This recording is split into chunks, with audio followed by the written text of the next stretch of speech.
Man, this is Deion Dawkins, man, and you're listening to The Scoop on owlscoop.com. You already know.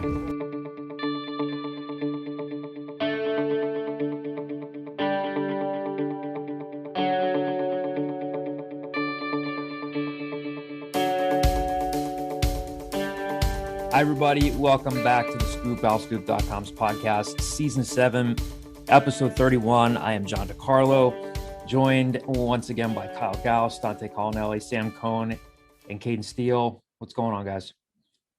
Great. This is now our fourth try in starting the podcast.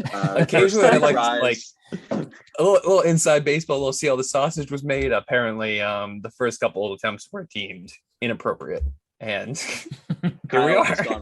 Kyle's gone rogue on us. Wasn't my fault. First couple attempts of today's podcast. So we are trying again, and hopefully this one. Sam is teetering the line of like he enjoyed the last interruption, but he's also very like time sensitive at this point. Like Caden Steele has been nothing but an angel, as is Dante. Well, Caden has been an angel because Caden's mic wasn't working for the Anyway, what's going on, boys? How are you? We're all fantastic. We're all wonderful. Just a tremendous week, you know. Dante's full of love. He found an extra 5 first-round draft picks in his eval, so he's good to go. 18 first-rounders. Yeah, no, I wish. Are you kidding? I lost. Isn't what you tweeted? Did you say 18? Yeah, I did. I did find 18 first-rounders, but I have to make up for the money that I lost by the Dolphins trading all their first-round picks. So you know, it's brutal out here. You know who's not going to have a first-round pick this year? Your Temple Owls football team. Most likely not have somebody drafted in the first. It's only happened like 3 times in program history. It's just not going to happen this year. That is true. Yeah. Hall of Fame of segues. Anyway. Yeah, you guys. Okay, the last time we recorded, you guys were at Pro Day. We did get, you guys did what? Will Cuenca tested well. Cuenca, but yeah. Cuenca, I'm sorry. Yes, but mostly we're probably looking at UDFAs out of this class, right? Yeah, I'd say so. I mean, I thought maybe Amir Tyler had a chance, and then he ran a 4.7, and and some of his other stuff wasn't great. So I think we're definitely looking at UDFAs across the board. Yeah, I mean, especially at that position. Like, to be quite frank, like Delvon Randall was probably a better college player than Amir Tyler is, and his closing speed just kept him out of the NFL. Like, he never had a shot because he ran a 4.7 and whatever. Mm-hmm. So. Well, in addition to that, we have some other stuff to get into today, basketball-wise. Of course, the impact of Jeremiah Williams entering the transfer portal. We'll talk some spring football. You guys got to talk to DJ Elliot. We're recording this again on a Wednesday afternoon. So reporters got to talk to Temple's new defensive coordinator, DJ Elliot, yesterday. We've got several mailbag questions to get to as well. We'll start off with hoops here. So Sam, what was it? A couple weeks ago, you and I were talking and we said we kind of had a little bit of an odd feeling that something might be up with Jeremiah. Couldn't confirm it, couldn't put our finger on it. And of course, since the last time we recorded and brought the podcast to you guys, of course, again, Jeremiah Williams, Temple's point guard, who had missed 5 games. How many games did he miss this year? 6, I think. 6 games with a shoulder injury, which he has since had surgery on. He's hitting the transfer portal, and it looks like, I don't know, Illinois and who's the other? Loyola Chicago. DePaul. It looks like he could potentially be headed back home. And again, I think Sam and I had both kind of heard some rumblings about that, but you don't know if something's going to happen until it actually does. But now, lo and behold, Temple is without its second-year freshman point guard. And let's talk about the impact of this. Obviously, they're losing a heck of a defender and a player that they were excited about, and we can talk a little bit more about this in the mailbag because there are mailbag questions about it. Sam, I'll have you get us started on this. Your initial thoughts on this. What's the impact of them losing Jeremiah Williams to the portal? Well, first I'll say I think there was a reasonable belief. Like, it wasn't crazy to say that there was a possibility of one of Jeremiah Williams, Damian Dunn, or Caleb Battle leaving. It wasn't crazy to say one of those 3 was going to go. It's a conversation we've had 1,000 times of like, how do these 3 fit together? At face value, Jeremiah Williams is probably the one you wanted to leave the least because he if you keep all three or if you have two, he's the connector, because Damian Dunn and Caleb Battle play similar games in terms of they can take over a game scoring the ball with the ball in their hands. Now those two have to share the ball. So at face value, you're losing your point guard, your best defender, your facilitator, the guy who the coaching staff has deemed the extension of what they want to do on the floor, the guy they communicate through, the guy that runs the show. Every buzzword and good thing you can say, not to say he was whatever. I'm not trying to overhype his play, but in terms of what he meant to what they were able to accomplish this past season, he was pretty much everything. The other side of that is like with him gone. I think this came out more in the 6 games that he missed. He missed half of the game he got injured, and he played a little bit in the Memphis game, whatever, was the improved play of Hysier Miller, who at the beginning of the season, I think none of us really expected to play much. Where does he fit into a team with Jeremiah Williams and Ty Strickland, both on the team? Now, neither of those guys will be returning, and his play really, really improved to the point where you could probably say confidently he was the best player. He had the best game of anybody in that Tulane game in the conference tournament. So I think Jeremiah Williams is better than Hysier Miller just because he has another year of experience. He's 5 inches taller. He's longer. He's a better defender. But if you're Temple, I think you're not in as bad of shape as maybe they could be if they didn't have Hysier Miller, or if he didn't pan out the way they wanted to just in that final third of the season. So again, you're losing a really, really big piece of what you want to do at both ends of the floor in Jeremiah Williams.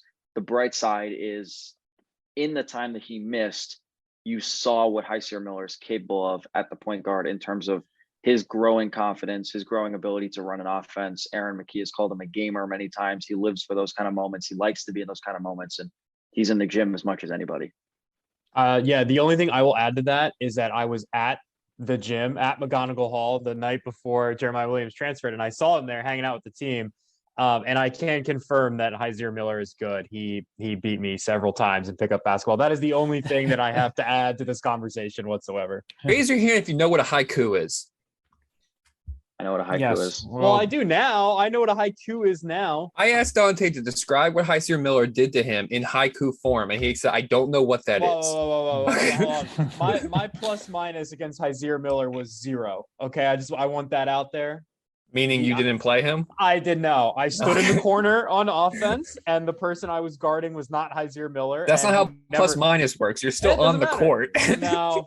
I said specifically against him, not on the court, just specifically in that matchup. Can we talk about what a bag fumble it was on all of our parts to not have Dante write about what it was like to share a floor with Hysier Miller? Just to walk away right. Are you there? It's me, Dante.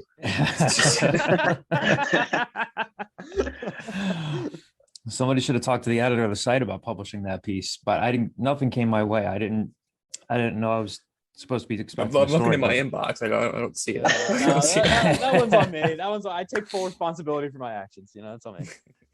Who did you guard, Dante? Yeah, that's a great question. He seemed like a nice guy. I have no idea. He did not give me too many problems. Not in a bad way. He just I have not played in a long time. So he just kind of hung out around the perimeter. That's where I hung out. I stand in the corner and I shoot high percentage threes, and then I jog back, and that's all I do.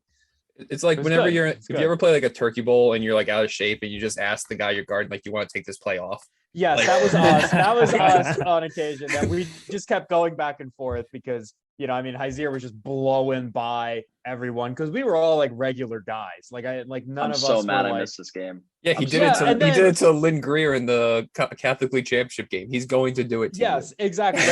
So we had Hysier Miller on one court with 4 random dudes, and then on the other court it was Nick Jourdain, Zach Hicks, and a couple of the other guys playing. I forget exactly who was there. Playing on the other court, I think Caliph was there, and they were just absolutely cruising through all these pickup games. It was fun to watch though. A couple really nice Nick Jourdain dunks on some poor souls who were in the paint, not really expecting him to move that fast for being that big. It was kind of funny too. I'm way getting off topic. We can cut this in the edit, but it was funny seeing people who didn't know that they were on the basketball team at first and then watch them play and realize you know, like there was a lot of like, oh shit moments. That dude is like a D1 basketball player, you know, which was funny. See, but I could see that for like Hysier because you're like, okay, he's just like a 6'1" guy. Like they exist. But like Nick Jourdain wearing probably a Temple shirt at 6'9" should probably set off some alarms. Be like, that's a basketball player. I am telling you, they all rolled up, and besides Hysier, they all rolled up at the same time. And I don't think anyone else in the gym like immediately clicked that was the team except for me. And then they started playing, and everybody was like, "Oh shit, we are not hitting on this court for more than a game." Well, let's what we'll do is we'll actually jump to some of the basketball. We'll jump to the basketball mailbag questions right now to keep this part of the conversation going, and we got a couple from Twitter, a couple from the message board. So the first one here is from the screen name bdevon4 from our owlscoop.com basketball message board. Question there is, Jeremiah Williams leaving was unexpected to say the least. Was it a case of the Midwest schools realizing they let a good player slip away and getting in his ear to come home? I see the schools being connected to him, or Illinois, Iowa State, etc. Any prediction on who you think may be transferring in? So was it a case of the Midwest schools realizing they let a good player slip away? Yeah, I mean, to be clear, we reached out to him for a story, declined an interview. So we're not getting this directly from Jeremiah Williams, but yeah, I think this was a case from what we've been told of, you know, the transfer portal at its best. And again, I wish Jeremiah Williams nothing but the best. And these guys have options now. Now, how many guys are in the transfer portal now? No. I'm talking about NCAA wide. Like, is it like 1,200? Like, my data says 17,000. Like, no, I mean, it's like it's there. No, what? No, I mean, what a question, John. Yeah. Think on your feet, Sam. Well, let's guesstimate. Let's establish 360 Division I teams times 12 scholarships. So that's what? I don't know, 4,000 scholarship kids. I'll say 1,100 of them are in the program. I think I'll say about 1,500 off the top of my head. Yeah. Fine, I'll take 13. Yeah. Anyway, we call up Mark Emmer and we'll figure this out. Yeah.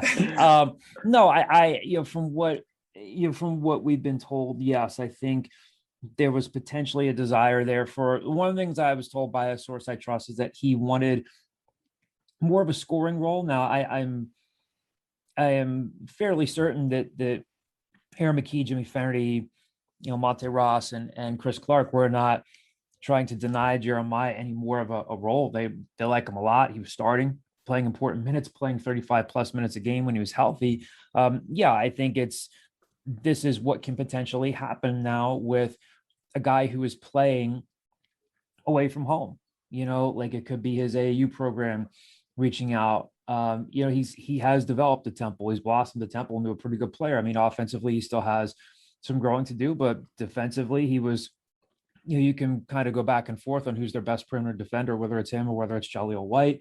But yeah, he had a good 2 years at Temple, but I do think it was a case of some of the Midwest schools trying to lure him away. Again, this is what happens in the portal. Even if the coaches aren't reaching out directly, there's a middleman or somebody throwing stuff out there, and then your camp gets in touch with their camp. I don't know if that's exactly what happened here, but that would be our best educated guess.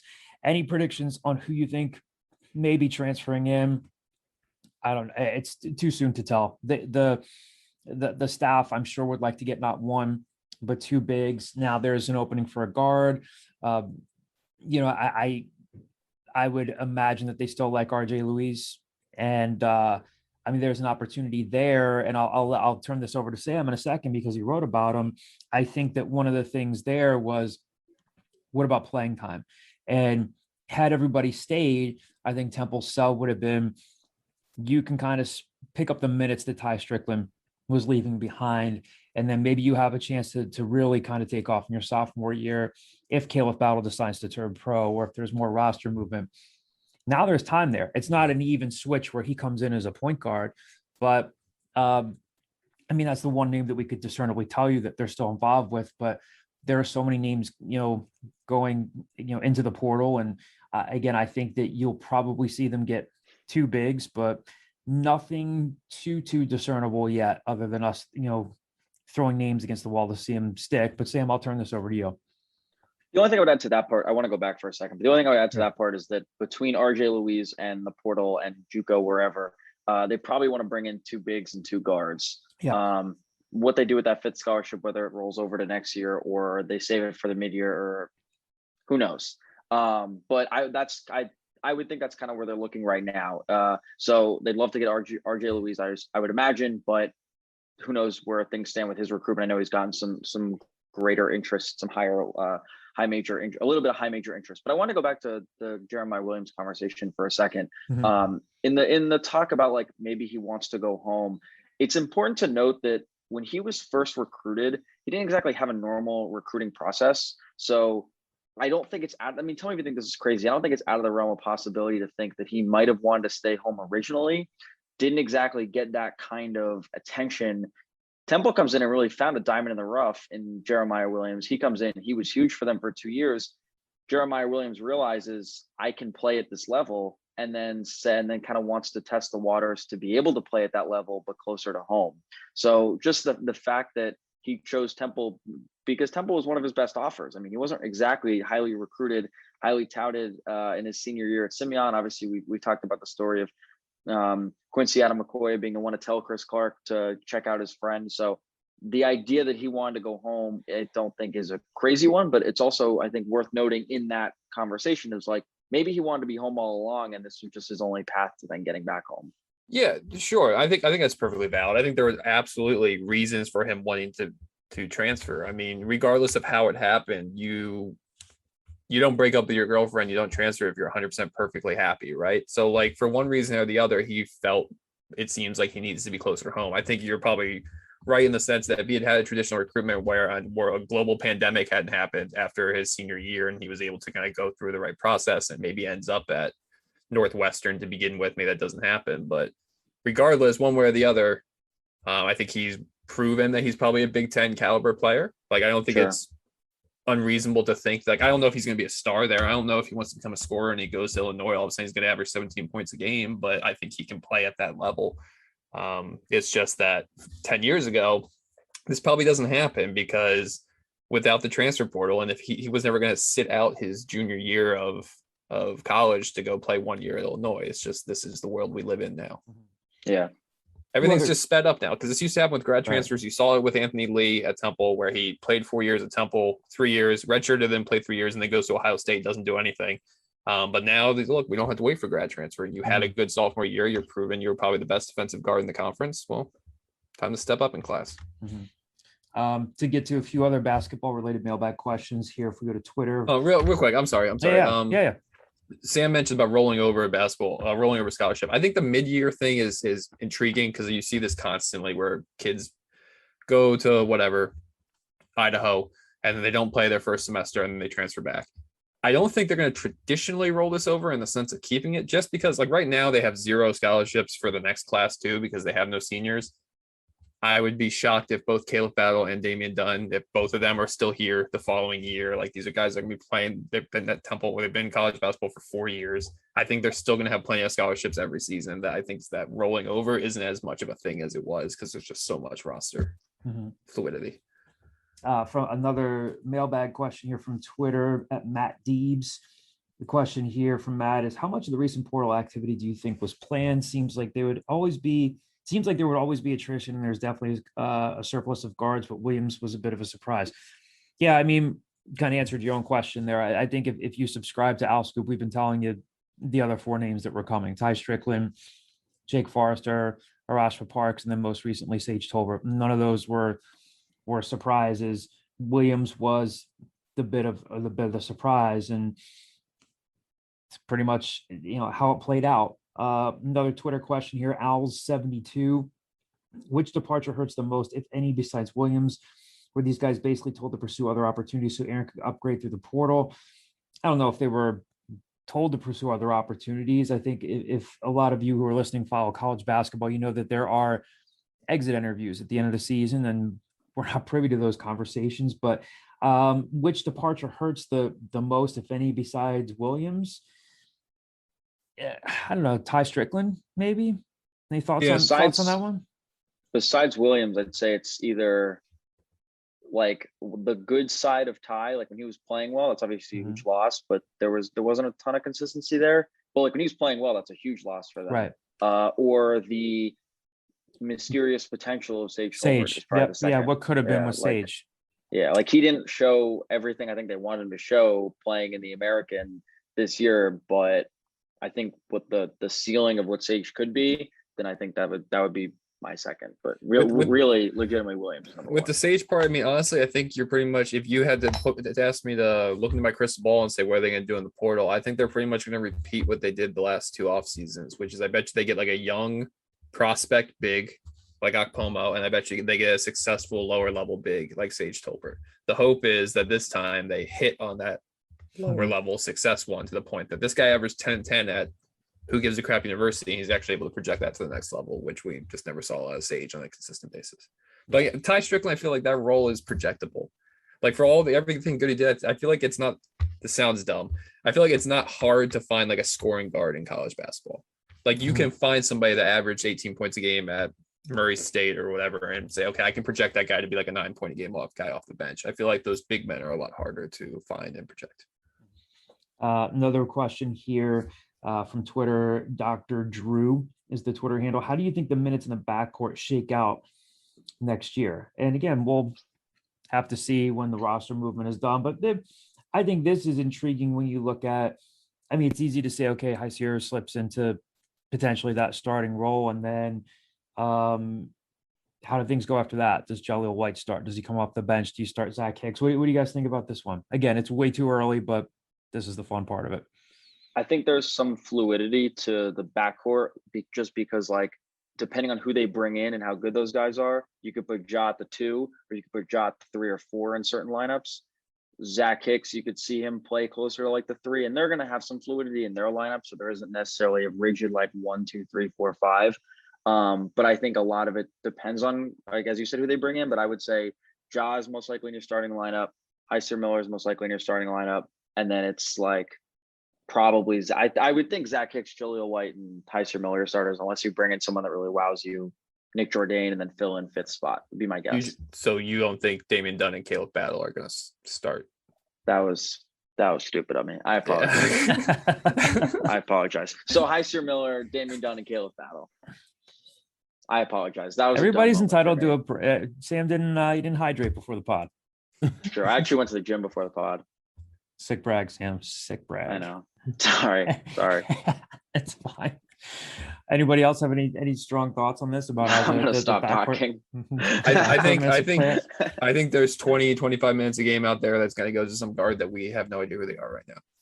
Like I think they're going to need to bring in a transfer guard to somebody that's going to score off the bench, and that's a big part of it. But as far as the starting lineup, yeah, I would think that you feel a lot better with Jeremiah leaving now than you would have 6 weeks ago, because Heiser Miller showed some flashes in that stretch that you can project him.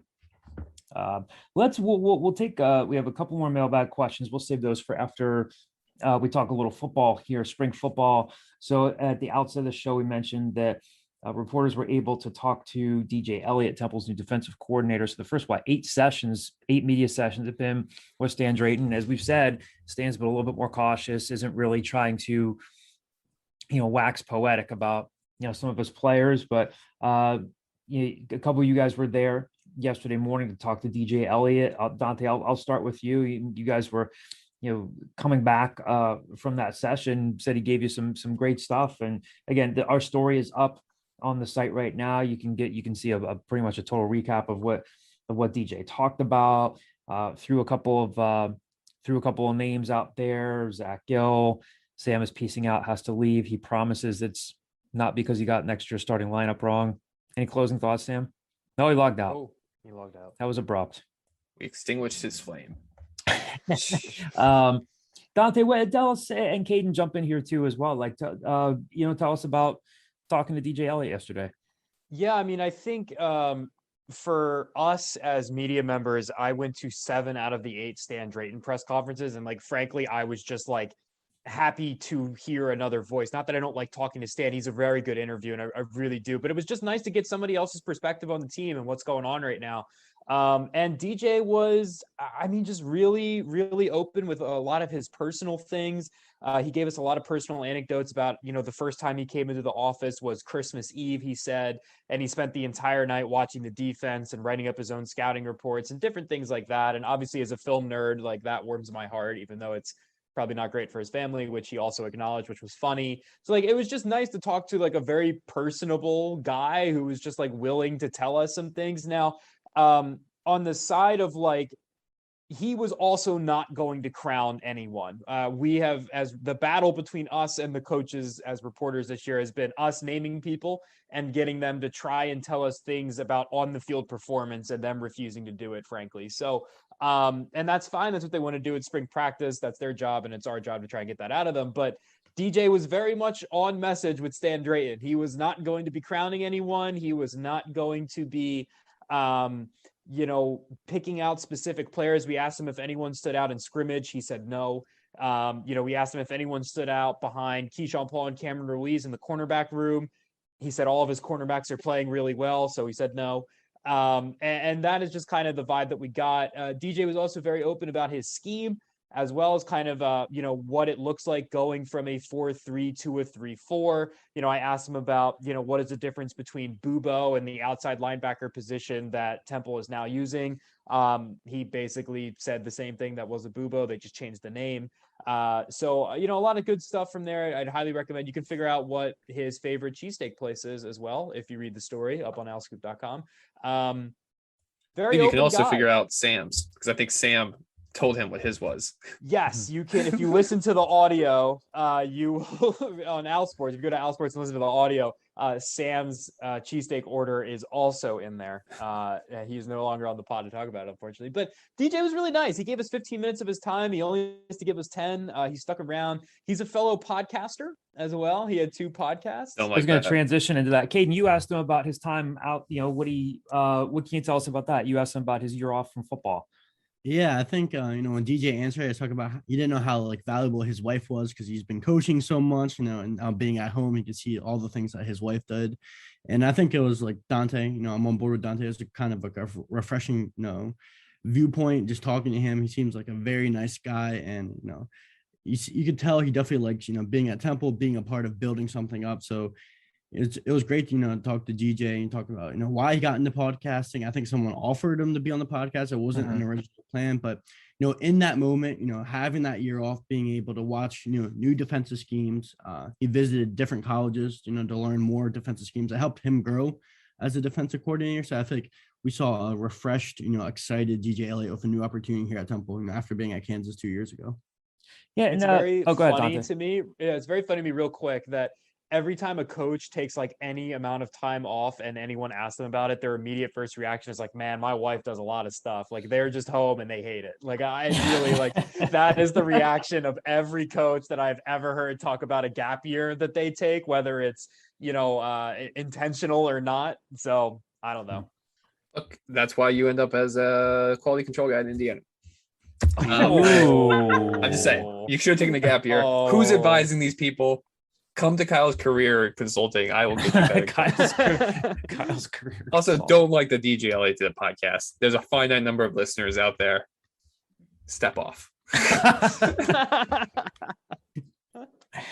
Oh well, we will play this this clip of DJ Elliot talking about it was Saturday's scrimmage, right? So again, that the team had that was their second scrimmage. That was their first. Saturday was first. Tuesday was their second. Correct. His quote from the Saturday scrimmage was significantly more interesting.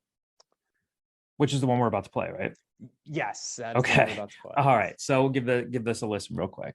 We had a good practice today. We had a good scrimmage. The energy has been great. The players have played really hard. They've listened to what we told them to do. They want to get better. They want to believe in what we're doing. They want to buy into the system. And if you don't have that, you don't have anything. And so we have that right now from the players. We're making some mistakes, but every practice we get better. And the progress is what we want to see. Okay, we have a end in goal, but we're not there yet, right? But we do see the progress, and I'm excited about that. All right. So tomorrow, I guess the morning you guys will be listening to this, Danny Langsdorff will be talking. Correct? He's tomorrow, right? Tomorrow morning. Yes.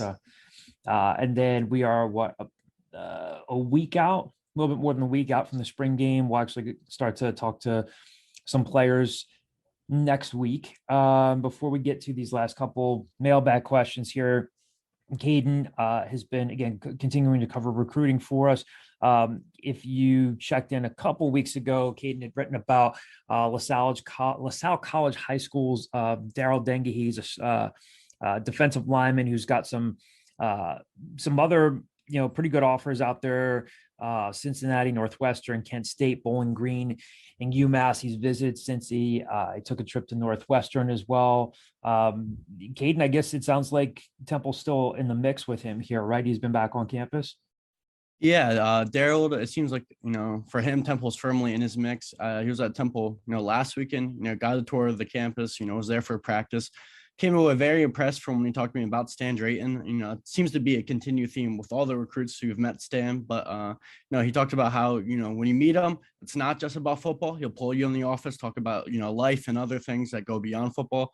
So he came very, impressed with Stan. He met DJ Elliot, who we talked to on Tuesday, and he met Coach Antoine Smith, the defensive line coach, who just came here from Colorado State. He wasn't really impressed by him. I remember, talking to him. He said he's a coach he could see himself playing for. He really believes Temple is one of his better fits. And I believe his family is coming up on April 1st to meet the entire coaching staff. And he was talking about how his mother, guides him through the recruiting process and how her input is very important in his decision as well. But yeah, for right now, it seems like, Temple is, one of his top contenders. And he does have an offer from Northwestern and a couple other schools, but he's definitely, interested in potentially staying home from what I've, talked to him about. So the biggest challenge there will be keeping him home. And again, we'll continue to have more recruiting coverage from Caden in the weeks ahead. There'll probably be some more players on campus in the weeks ahead. Got a couple other mailbag questions here to get to. This one from Detroit Al from Twitter, and then we'll close things out with this funny mailbag question here from North Broad from the message board. The Detroit Owl, mailbag question here. This would be more of an explainer one, and I understand why it comes up because of the transfer portal and recruiting. What can the university legally do to promote student athlete NIL opportunities? So if you go back and listen to the podcast that we did back over the summer with Thilo Kunkel, who is a professor at Temple who teaches in the School of Sport, Tourism, and Hospitality Management, teaches a class about this. He's had a paper published about it, kind of a national expert on it. I mean, you can read about it a lot. I think to try to give a Cliff Notes version of this answer, or Dante, we were talking about this yesterday, Cliff Notes, Spark Notes, some sort of condensed version here. The university cannot, and I think this is sometimes the most common question that we'll get, or that people will just ask me about anecdotally. Temple can't arrange an NIL deal. Like if Aaron McKie is talking to someone in the portal, if Chris Clark is talking to someone in the portal, if Stan Drayton is talking to someone in the portal, they can't say, hey, if you transfer to Temple, we are going to ensure that you get a name, image, and likeness deal with being the spokesperson at Santucci's or Larry Steaks or something like that. What the university can do is partner with outside, firms or organizations that help with this. That I think Thilo said in his podcast with us, right, that they can hold information sessions on it, right? Or of course, unveil plans, who they're partnering with. A lot of colleges and universities did that back on July 1st of last year, but they can't legally negotiate the deal and say, hey, if you come here, this will be done for you. Are some universities probably doing that? Maybe so. I think that a lot of this happens through back channel stuff. But Dante, what were you going to say? No, I was going to say, I was under the impression too that it changes state by state. Yeah, state laws. It? Yes, Yeah. So state law, I was about to get to that. State law is it comes into play here. So Temple, Pitt, Penn State are abiding by the same rules here. You're going through compliance on that. So again, that is part of it, and I think that's going to be a big part of the transfer portal. This last mailbag question here, like I said, is a fun one. This one from the screen in North Broad from our Owl Scoop message boards. Question here is: the WWE is holding tryouts for former college athletes. Name a former and current Temple athlete that would make it as a WWE wrestler. Who wants to take this one? Kyle's got his hand up. Well, first of all, the obvious answer is Marquise Brown, the former tight end, actively tried to do this, right? Yes. I'm not going to use that answer. I think that's low hanging fruit. What I'm going to, I was viewing this from a physical standpoint. They need to be big and you do that. That's not the case. I grew up watching like Mick Foley in WWE. He was obese. You don't need to be in shape. That being said, the person I'm going to name is not necessarily like not in shape. I think personality is a big part of this. I think you need to be a different type of dude. Yes. I wonder if we have the same place. Evan Boozer. Oh, I like it. Yeah. I think Evan Boozer on the current team could be like just like this off the wall guy that could do it. Yes. Former wise, just like look wise, optic wise, I'm envisioning Nick Sharga also being able to do this. But those are the two names that come to mind for me. If the name that I think you're going to say is what you're going to say, we don't talk about that. So I'll be curious what your answer is. Well, John has to go now. Now we need to know. I was going to say Evan. Evan Boozer as a current player. There are guys that are involved now in not so much WWE but boxing, like Leon Azabuke. Real quick, did you know there's a rumor that he was dating Jennifer Aniston? What? If you Google, so he's her personal trainer. Leon is his is her personal trainer, and if you Google it, they're like the fourth result is it's like some like smear like you would get it on like a magazine, like a grocery store magazine article, but it's like the reason she's going to boxing is because she's hooking up with her trainer. I'm like, wait a minute, I had no idea on either of those. But he's her personal trainer. Yeah. Did we just become a TMZ podcast? I think we did. That's insane. Like, yeah, but like CJ Hammond is involved with this. I think Chester Stewart is involved now and like helping those guys out. But I love the Boozer answer. Like if we've, and again, and hopefully it looks like he's progressing from his knee injury. He's not, not full contact yet in spring, hoping to get to, the point in preseason camp where he's full go. But yeah, I mean, he's just a colorful personality. If I had to go former, I was thinking of like a former player who I think would be a big personality as a wrestler. I mean, he's not an obscure name, but like, couldn't you imagine Deion Dawkins in WWE? That just was with the gimmicky mine. things. Yeah, that was mine. Man. Yeah, I could see that. Yeah. What about basketball though? Before we get to Caden, any who's the goofiest person we've covered in our time together in basketball? The goofiest? What have been a few. I don't mean goofy in a negative way. First of all, let's put it that way. I enjoy weird. I like when people are different. Anthony Lee was a different dude. I was gonna say than Anthony your Lee. typical Anthony, but can you player. picture him as a wrestler though? No, probably not. But if we're going off of like physicality, then Michael Eric as the body type for it. I think Mike Eric's way too nice to be a wrestler. Sure. He'd be what's the phrase? What's the wrestling name? He'd be a baby face, where it's like he's just there to be the guy that Quincy Wadley would have been great because Quincy used to back then look up stuff about other players just so he could trash talk them. And Quincy never had the joy of working with social media or using like just scraping from social media. I think Quincy Wadley could have been an even better trash talker. Now, Khalif's an answer. Like, yes, it depends on whether or not you get Khalif wound up. Because like Khalif, like when he actually gets going and wants to be a good quote, is a phenomenal quote. But then there were also Khalif times when it was like Khalif doesn't want to talk right now, so he's going to give you kind of short answers. So it depends what Khalif you get. Matt Breen, shout out, great article on Khalif Wyatt beating Coach K today, yesterday, whatever it was. Yes. What do you remember about covering that game, Kyle? Taking a photo with Jimmy Rollins and rubbing it in Joey Crane's little face. It was the end. It was the end of the Kyle Joey Crane relationship. I also remember them just shoehorning they took the subway down to the Wells Fargo Center story down our face. And I was like, I don't care. Like, congrats. Like, I take the subway a lot of places, man. Like, I don't care. You are not the story. You remind us about that all the time. You are not the story, Kyle Goss. Well, neither are they. They're on the Colts. They're on the court thing was the story. They play phenomenal. Khalif Wyatt was the best player on the floor. Hey, what do you think? What do you think on this one? Any current or former players that would be good football or basketball would be good wrestlers? I was gonna go down the path of Evan Boozer as well because he seems like he has a little bit of crazy, inside of him. You need some crazy, yeah. You need a little bit of crazy. I thought maybe Adam Klein, just because like the physical size and the toughness, maybe he could fit that WWE type of character. But going to a former player, you mentioned Dawkins of the Bills. What about Tyler Matakevich? You got to be a little crazy. Yes, I like to play Tyler. special He's got the teams. look. Got He's got the Yeah. look with the gap. Yeah. Like a Good stuff. hacksaw Jim Duggan type. Yeah, there's that works. Yeah, I think that makes sense. You can project that a little bit. Or like Muhammad Wilkerson was a big dude. I could just see him as like the scary, quiet. Like Kane Type, or Undertaker yeah. type. Yeah. Yeah. I haven't watched Yeah. wrestling in like 20 years. I was really into it when I was like 13.